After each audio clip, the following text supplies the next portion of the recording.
Kindly sit down.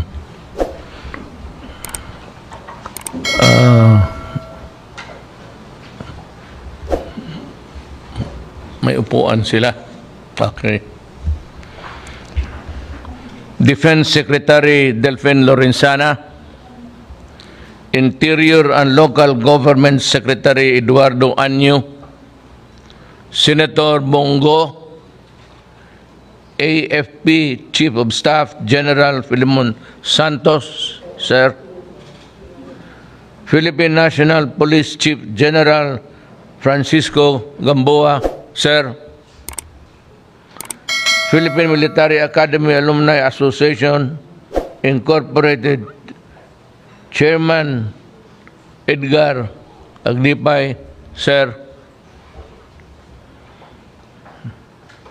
Philippine National Police Academy Alumni Association Incorporated Chairman William Macaventa, sir, the Philippine Military Academy Masidlawin Class of 2020, the Philippine National Police Academy Mandayo Class of 2020.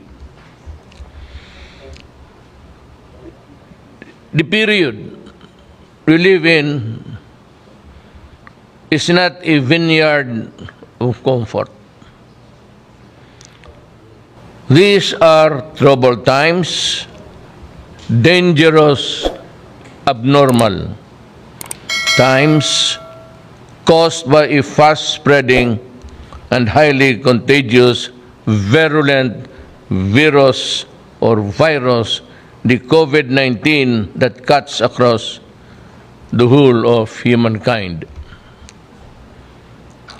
There is no aspect of human life that is not affected by the terrible curse that lurks at every corner and every turn of every space where people meet, converge, where people have been. In direness of occasion, every human activity, economic, financial, or elsewise, has been affected. Sadly, its end appears to be months and months away still. In the meantime, we can take measures to alleviate or mitigate the hardships wrought upon us and raise our hopes that sooner or later the cure will set us free from COVID-19, which shall be made available to all of us. Patience, perseverance, and resiliency are the crying need of the moment. I trust that every Filipino has this in his person and virtues abundant. That said, let me now extend my warmest congratulations and best wishes for all of you who are graduating this day. I give you my salute. Napakahusay ninyo. Hurdling both the police and being a soldier requires everything. Let not COVID-19 dampen the joy and pride that you must be yours after going through grueling years of study and rigorous training within the classroom walls and the perimeters of the parade grounds of your alma mater. I can feel the pride that is in you resulting from what you have accomplished.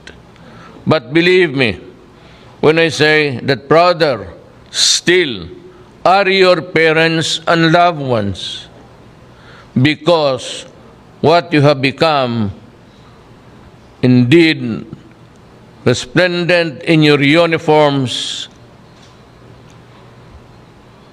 in your paragons of manhood, with all its connotations, officers and gentlemen. All of you owe your parents so much. That is why I consider this special day as theirs, as much as it is yours. This day belongs to you both. I am really very happy for you tonight. I share your exhilaration, and I'm confident that I will have soldiers, the finest from our military schools and police graduates, that you will be there to secure the Republic for all time. All of you owe your parents so much, and that is why I said you should be, I am sure you'll find a way to be together, even at a distance, just to shorten the space as it is mandated by law. We cannot do anything. And that is why, as you hand over your diplomas, medals, or plaques to your parents as a sign of respect and filial piety, express to them in the manner you deem most appropriate your lasting gratitude. They deserve the accolade, and I also applause for them. Graduates, the world is changing, and we have to adapt to the changes lest we lag behind. But like someone else said, we can change in the changing world and yet cling to the unchanging values of life. Yes, indeed, values like love of country, honesty, integrity, concern for the poor and the needy, adherence to the rule of law. These are values that make our society humane and a nation progressive, a simple truth that is unassailable. I suppose that all of you are imbued with these values. After all, that is what your alma mater prepared for you. Let it not be said by anyone later in the conduct of your affairs and performance of your duty, you failed your alma mater and wasted the efforts of your mentors. Heaven forbid. Sana, wag naman. For indeed, that would be very sad. Keep that in mind always. The eyes of the Filipino, your fellow alumni, and your alma mater are upon you wherever you may be. By your conduct, your alma mater shall be judged. So also shall be your fellow alumni be similarly treated. Finally, let me end this question which I once heard. It goes thus: if those who are tasked with the maintenance of peace and order and the protection of public and private property do not do their mandate, or worse, commit that is which they are called upon to prevent or guard against. Again, I said, the question be, what then? Sinong tutulong ng bayan?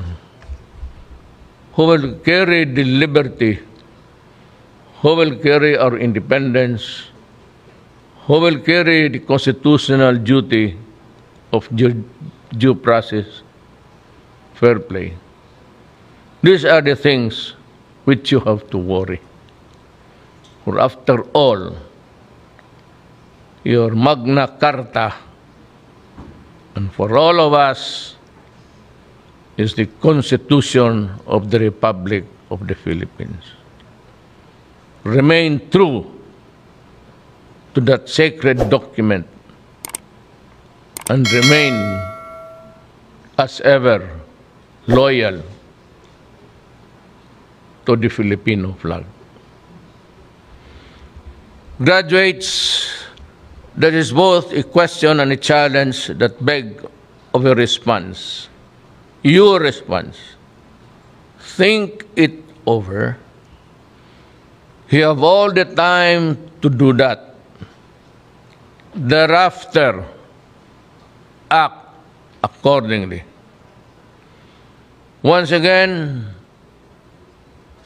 my soldiers, my policemen, the soldiers of the Republic and the policemen of this government, mabuhay kayong lahat. At sinasabi ko, saludo ako sa inyo. And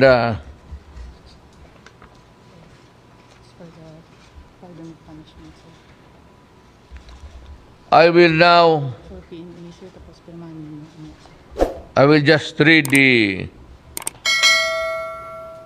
Office of the President of the Philippines, Malacanang. Pardon of punishment. In observance to the time-honored tradition of the Philippine Military Academy, and on the occasion of the graduation of the PMA Masidlawin Class 2020, I, Rodrigo DuTeRTe, President of the Republic of the Philippines, Commander-in-Chief, Armed Forces of the Philippines, hereby pardon all outstanding punishment of the upperclassmen, the second, third, and fourth class of the Cadet Corps Armed Forces of the Philippines, as recommended by the National Defense, effectively granted this 22nd day of May in the year of our Lord 2020. Let me add, if labor, to the guys that are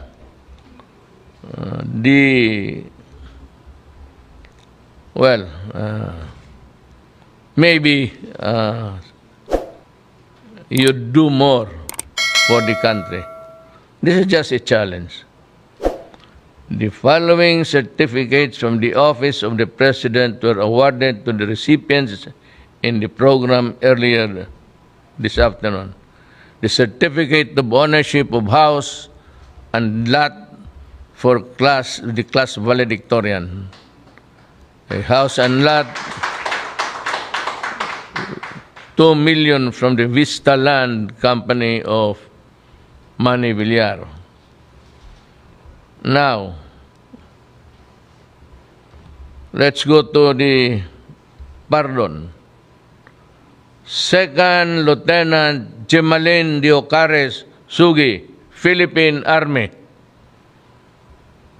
Fire Inspector Leanne Banico Palermo, Bureau of Prisons. And I'm sorry, these are the beneficiaries of the house and lot. So, puro babae.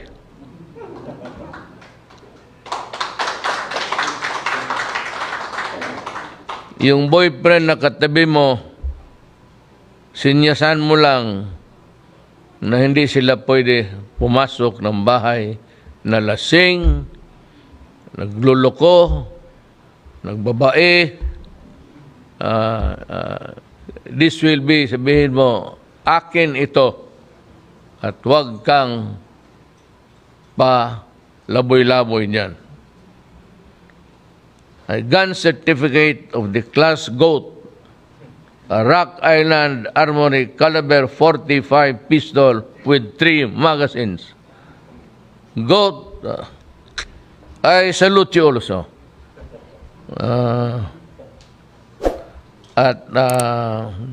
Ang sunod, Second Lieutenant Rexelwin Joan Olivo Ison, Philippine Army. And Police Lieutenant Al-Shadat Hassan Abdurajak.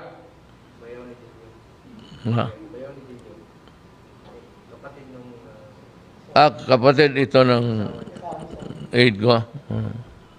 Talaga ha. I am happy. And wala naman kung ano pang bibigay na bahay. For the pardon of PNPA, sir. Ito naman sa pardon ng PNPA. The same, I read, I will just, well anyway, Office of the President of the Philippines, Malacanang, pardon of punishment. In observance of the time-honored tradition of the Philippine National Police on the occasion of the graduation of the PNPA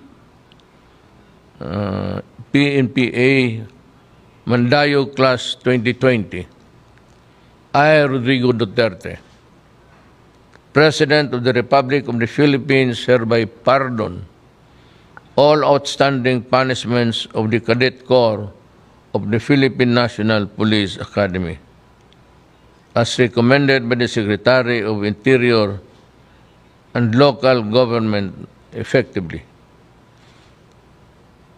Today, granted this 22nd day of May in the year of our Lord 2021.